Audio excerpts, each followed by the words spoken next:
नमस्कार, मैं जब शिवम गौतम। और जिस तरीके से ट्रैक्टर रैली को लेकर तमाम हल्ला मचाया जा रहा था, तमाम कोशिशें की जा रही थी और दबाव डालने की कोशिश थी केंद्र सरकार के ऊपर। यह कहा जा रहा था कि दिल्ली में 20 लाख ट्रैक्टरों की रैली की जाएगी, सरकार को दबाव में लिया जाएगा और सरकार मजबूर हो जाएगी कि वो तीनों कृषि कानूनों को वापस ले ले।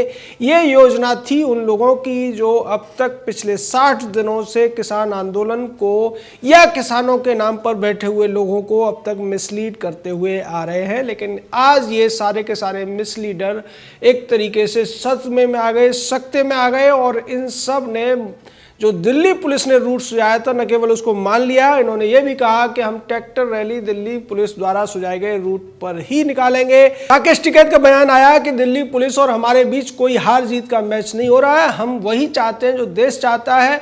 हम भी किसान हैं, हम भी जवान हैं और इसीलिए अब तक जवान तिरंगा फहराते आए थे, लेकिन अब किसान भी रैली निकालेंगे और तिरंगा फहराएंगे। इसमें कोई किसी तरीके का टकराव नहीं है। वहीं दूसरी तरफ दर्शन पाल सिंह नाम के क्रांतिकारी किसान यूनियन के तथाकथित नेता उर्फ मिस नेता या मिस लीडर का बयान आया। उसने कहा है कि ट्रैक्टर रैली तो हम निकालेंगे, लेकिन 1 फरवरी को दिल्ली के तमाम जो रास्ते हैं, तमाम तरफ से चारों दिशाओं से किसान पैदल मार्च करेंगे संसद के लिए। 1 फरवरी इसलिए बोला गया है क्योंकि जो बजटकालीन सत्र है अब जल्दी शुरू होने वाला है और उस समय ये फिर से दबाव डालने की रणनीति बनाना चाहते हैं, क्योंकि इन्हें लग रहा है कि विपक्षी पार्टियां इनके साथ पूरी तरीके से खड़ी हुई हैं और ऐसी स्थिति में सरकार को ये आसानी से दबाव में ले सकते हैं। बात करें ट्रैक्टर रैली की तो तमाम दावे किए जा रहे थे, 20 लाख ट्रैक्टर का आंकड़ा आ रहा था। बाद में हमने कई घंटे तक रिसर्च किया, देखा कि देश में कितने ट्रैक्टर हैं और कितने ट्रैक्टर आ सकते हैं, तो वहाँ से 20 लाख ट्रैक्टर आते हुए तो नहीं दिख रहे थे, लेकिन उसके बावजूद दावे थे। और अगर देखा जाए तो पूरे देश में जो ट्रैक्टर्स की संख्या है, आप अगर ट्रैक्टर्स का जो टोटल नंबर ऑफ ट्रैक्टर्स देखा जाए तो उसमें 3 जो प्रदेश हैं वो सबसे ज़्यादा है, पंजाब, हरियाणा और उत्तर प्रदेश। इस तरीके से ये जो इन्हें उम्मीद थी कि ट्रैक्टर पूरे आ जाएंगे पंजाब से, पूरे हरियाणा से और पूरे पश्चिमी उत्तर प्रदेश से। उत्तर प्रदेश में भी 2 तरीके के ट्रैक्टर पॉपुलेशन का आंकड़ा है, एक तो पश्चिमी उत्तर प्रदेश में ज़्यादा है और पूर्वी उत्तर प्रदेश की तरफ ट्रैक्टर्स कम यूज किए जाते हैं। तो इसलिए इन्हें उम्मीद थी कि तीनों प्रदेशों से मिलाकर ट्रैक्टर्स से हम दिल्ली को भर देंगे। लेकिन हर चीज़ की एक लिमिट होती है, दावों की भी लिमिट थी और वो लिमिट घटते घटते इन्होंने कहा कि 15 से 20 हज़ार ट्रैक्टर आएंगे।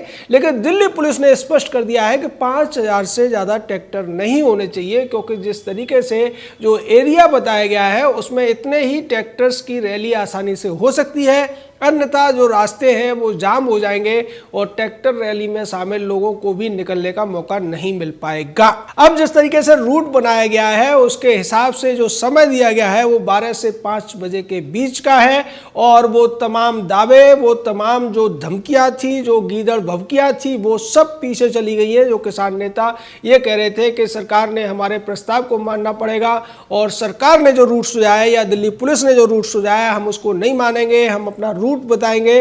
लेकिन अब धीरे धीरे करके वो सब एक सुर में एक बात कहते हुए नजर आ रहे हैं कि हाँ, हम उसी रूट पर ट्रैक्टर रैली निकालेंगे। और इसको लेकर सलीम उर्फ योया उर्फ योगेंद्र यादव का भी बयान आ गया है और योगेंद्र यादव ने कहा है कि जो 4 बॉर्डर्स बताए गए थे, 4 पॉइंट बताए गए थे, हम वहां से रैली निकालेंगे और बाकी के जो 4 छोटे छोटे बॉर्डर है वहां रैली हम उन इलाकों में निकालेंगे, हरियाणा के इलाके में। यानी कि सिंगू बॉर्डर, टिकरी बॉर्डर, गाजीपुर बॉर्डर और चिल्ला बॉर्डर, ये मेन पॉइंट्स हैं जिसमें सबसे ज़्यादा ट्रैक्टर्स की तादाद जो रहने वाली है वो सिंगू बॉर्डर वाली रैली में रहने वाली है। उसके अलावा टिकरी बॉर्डर की रैली में भी ट्रैक्टर्स की तादाद बड़ी रहने वाली है। गाजीपुर बॉर्डर पर उससे कम ट्रैक्टर होंगे और चौथे नंबर पर जो ट्रैक्टरों की संख्या है वो चिल्ला बॉर्डर वाली रैली में रहने वाली है। ये भी लगभग तय हो गया है। इन चारों रैलियों को मिलाकर या फिर योगेंद्र यादव की बात को माने तो 8 रैलियों को मिलाकर करीब 5 से 7 हज़ार ट्रैक्टर्स की रैली निकल सकती है। ये अब आंकड़े सामने आ रहे हैं। दूसरी तरफ ये पूरा का पूरा जो घटनाक्रम हुआ है उससे एक चीज़ और स्पष्ट हो गई है कि ये जो किसान नेताओं के नाम पर जो मिसलीडर थे पूरे देश को ब्लैकमेल करने की कोशिश कर रहे थे, दिल्ली पुलिस को ब्लैकमेल करने की कोशिश कर रहे थे और ये भ्रम फैलाने की कोशिश कर रहे थे कि दिल्ली को लाखों ट्रैक्टर आकर घेर लेंगे। लेकिन अब दिल्ली पुलिस के प्रस्ताव को ये मानते हुए नजर आ रहे हैं और उसके बाद राहुल गांधी टाइप के, अखिलेश यादव टाइप के, शरद पवार टाइप के नेताओं की भी थोड़ी सी बोलती बंद है। उन्हें ये लग रहा था कि ट्रैक्टर घुसेंगे दिल्ली में और वो जो चाहते हैं वही होगा, मोदी सरकार घुटनों पे आ जाएगी। लेकिन ट्रैक्टर दिल्ली में घुसेंगे ये बात अब पूरी तरह से झूठ साबित हुई है। ट्रैक्टरों को जगह जरूर दी गई है लेकिन दिल्ली में घुसने की इजाजत नहीं है। दिल्ली में वैसे ट्रैक्टर आ सकते हैं कंस्ट्रक्शन के काम के लिए दूसरी वजह से, लेकिन रैली के नाम पर ट्रैक्टर्स को दिल्ली में घुसने की इजाजत नहीं रहेगी 26 जनवरी के दिन। और इसीलिए अब ये दोबारा से दबाव बनाने के लिए एक पैदल मार्च की योजना इन लोगों ने बनाई है।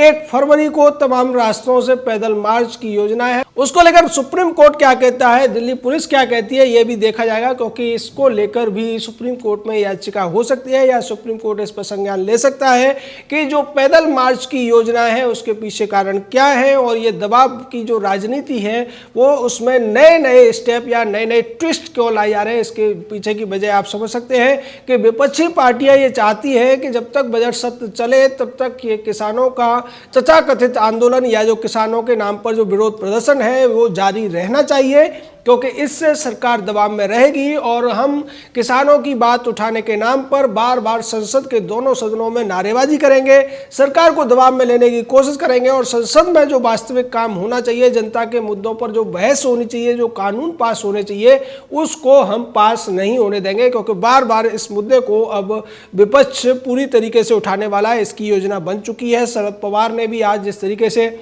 महाराष्ट्र में रैली की है और महाराष्ट्र में रैली के दौरान जो बातें उन्होंने कही हैं, उन्होंने कहा कि प्रधानमंत्री पूरी तरीके से उदासीन बने हुए हैं, किसान मर रहे हैं, ठंड में सिकुड़ रहे हैं लेकिन वो उनसे मिलने नहीं जा रहे। उसी तरीके से महाराष्ट्र के राज्यपाल को आपसे मिलने के लिए यहाँ आना चाहिए था लेकिन वो यहाँ नहीं आए और गोवा चले गए। वो उनके पास कंगना रनौत से मिलने का टाइम है लेकिन किसानों से मिलने का टाइम नहीं है। लेकिन शरद पवार ये भूल गए कि राज्यपाल हो, राष्ट्रपति हो, प्रधानमंत्री हो, इनकी एक प्रोटोकॉल होती है, खासकर राज्यपाल और राष्ट्रपति की, वो कभी भी इस तरीके से मिलने नहीं आ सकते। और राज्यपाल का जो गोवा जाने का प्रोग्राम था, चूंकि गोवा में विधानसभा का सत्र शुरू होना है और इसलिए राज्यपाल को वहां जाना था क्योंकि वो गोवा के भी प्रभारी राज्यपाल हैं।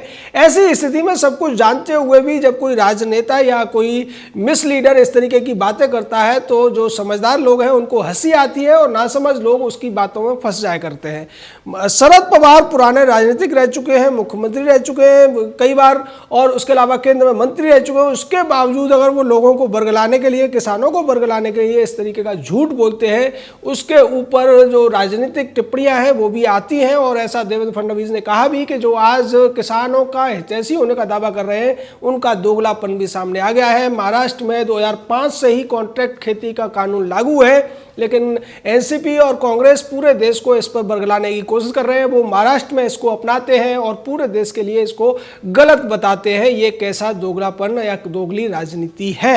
दूसरी तरफ राहुल गांधी भी इसी तरीके की बात करते हैं, वो भी किसानों के हितैषी होने की बात करते हैं। लेकिन पिछले 10 साल का जो कार्यकाल था अर्थशास्त्री मनमोहन सिंह के जमाने का, उसमें सबने देखा था कि किस तरीके से एमएसपी के नाम पर किसानों को कोई बढ़ोतरी नहीं दी गई थी और जिस तरीके से महंगाई दर बढ़ती है उस हिसाब के भी बढ़ोतरी नहीं हुई थी एमएसपी में। जबकि न्याय का सिद्धांत ये कहता है, इकोनॉमिक्स भी ये कहता है कि अगर बाकी चीजों के दाम इन्फ्लेशन के रेट से बढ़ेंगे तो जनता पर या जो उससे संबंधित वर्ग है उन पर असर नहीं पड़ेगा। अगर ऐसा हुआ होता तो शायद किसानों पर जो उतना असर न पड़ता मनमोहन की नीतियों का। अगर इन्फ्लेशन के रेट से, जो कि उस समय थी 6 से 8% की दर से भी एमएसपी के रेट बढ़ाए जाते तो 2014 में जब नरेंद्र मोदी ने सत्ता संभाली थी तब एमएसपी का रेट काफ़ी ज़्यादा रहा होता। लेकिन चूंकि मोदी सरकार आई और उसने काफ़ी कोशिश की एमएसपी बढ़ाने की और बढ़ाते बढ़ाते वो उसको काफ़ी हद तक वो उस लेवल तक लाने की कोशिश कर रहे हैं जिस पर वो होना चाहिए था। उसके बावजूद कांग्रेस अगर एमएसपी को लेकर सवाल करती है, एमएसपी पर सरकार को घेरने की कोशिश करती है तो उसे अपने 2004 से लेकर 14 तक के कार्यकाल को भी देखना चाहिए जब उसने किसानों के लिए कुछ नहीं किया था। और तो और किसान कर्ज माफी के नाम पर 70,000 करोड़ रुपए का एक बड़ा घोटाला कर दिया गया था जिसमें कांग्रेस के तमाम छुटभैये नेता शामिल हो गए थे और इसको लेकर तत्कालीन सीएजी ने सवाल उठाए थे, इसकी जांच की मांग की थी, लेकिन जैसा कि कांग्रेस के ज़माने में हुआ था, मनमोहन के ज़माने में हुआ था, ऐसी जांचों की कभी भी नौबत नहीं आई और या शुरू होती थी तो फिर खत्म नहीं होती थी ऐसी जांच और ऐसे आयोग। इसलिए जो मनमोहन का कार्यकाल था उसे घोटालों का कार्यकाल कहा जा सकता है और किसानों को लेकर भी उसमें एक बड़ा घोटाला हुआ था जिसकी जानकारी ज़्यादातर किसान नेताओं को या किसानों के मिसलीडरों को भी नहीं है। और यही वजह है कि किसानों के नाम पर राजनीति करके कांग्रेस राजस्थान की सत्ता पा लेती है, मध्य प्रदेश की सत्ता पा लेती है, लेकिन जल्द ही लोगों का भ्रम टूट जाता है और आज राजस्थान और मध्य प्रदेश में लोग इस बात के लिए पछता रहे हैं कि किसान कर्ज माफी के नाम पर उन्होंने कांग्रेस को वोट क्यों दिया था। यही स्थिति पूरे देश की है, लेकिन जैसा कि होता है राजनीति इतनी ज़्यादा माहिर है कि वो जनता की याददाश्त को बहुत छोटा कर देती है और नए नए डिस्ट्रिक्ट छोड़कर जनता को बरगलाने में कामयाब हो जाती है, जिसका नतीजा किसान गतिरोध के रूप में देखने को मिल रहा है। लेकिन 60 दिनों में पूरे देश ने यह समझ लिया है कि जो लोग विरोध प्रदर्शन कर रहे हैं उनके पीछे कोई तर्क नहीं है, कोई वजह नहीं है, कोई संवैधानिकता नहीं है, वो सिर्फ और सिर्फ जिद के लिए ऐसा कर रहे हैं और उनकी जो जिद थी वो तो अब पूरी होती हुई नहीं दिख रही है। वो चाहते थे कि 26 जनवरी की जो गणतंत्र दिवस की परेड है उसके साथ साथ वो परेड करें और देश पर दबाव बनाए, लेकिन दिल्ली पुलिस ने, सुप्रीम कोर्ट ने इन सब जिदों को एक तरीके से दरकिनार कर दिया है और अब ये तय हो गया है कि 26 जनवरी गणतंत्र दिवस परेड में किसी भी प्रकार का व्यवधान नहीं होगा। किसान ट्रैक्टर रैली निकालेंगे जरूर, लेकिन दिल्ली के बाहर के रास्तों पर। जय हिंद, जय भारत।